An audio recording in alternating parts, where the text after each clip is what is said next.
Hyderabad Jeedimetla police station పరిధిలో దొంగలు పోలీసులకే సవాలు విసిరారు. నిన్న రాత్రి బాలానగర్ ఏసీపీ ఆధ్వర్యంలో నాకాబందీ కార్డన్ సెర్చ్ నిర్వహించిన 4 గంటల్లోనే అదే ఏరియాలో ఏటీఎం చోరీకి తెగబడ్డారు.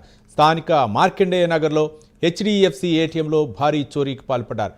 గ్యాస్ కట్టల సహాయంతో ఏటీఎంను తెరిచిన దుండగులు డబ్బులు ఇన్స్టాల్ చేసే బాక్స్ను ఎత్తుకెళ్లారు. సీసీటీవీ ఫుటేజ్ ఆధారంగా కేసు నమోదు చేసిన పోలీసులు దర్యాప్తు చేస్తున్నారు. దీనిపై మరిన్ని వివరాలు మా కరెస్పాండెంట్ కుమార్ అందిస్తారు. Kumar, thank you Ravi.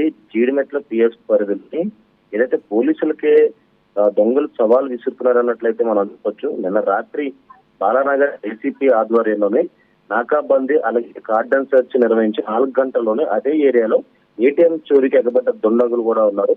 ముఖ్యంగా ఈ కార్డన్ సెర్చ్ జరుగుతున్న సమయంలోని ఈ ఏటీఎం అయితే చోరీ జరిగినట్లయితే ప్రస్తుతం పోలీసులు కూడా గుర్తించారు. మార్కండేయ నగర్ లోని హెచ్డిఎఫ్సి ఏటీఎం లో భారీ చోరీ జరిగింది.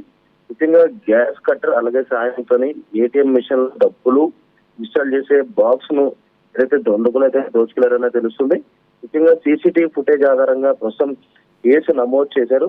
ఏదైతే నిన్న కాటన్ సెర్చ్ నిర్వహించారు నాకాబంద్ దగ్గర ఏదైతే కాటన్ సెర్చ్ నిర్వహించే సమయంలోని మార్కండేయ నగర్ లోని హెచ్డిఎఫ్సి బ్యాంక్ లో ఈ భారీ చోరీ అయితే జరిగింది.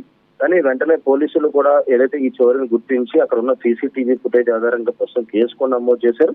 అసలు ఈ దొంగలు ఎక్కడి నుంచి వచ్చారనే దానిపై ప్రస్తుతం పోలీసులు అయితే దర్యాప్తు అయితే చేపట్టారు రవి.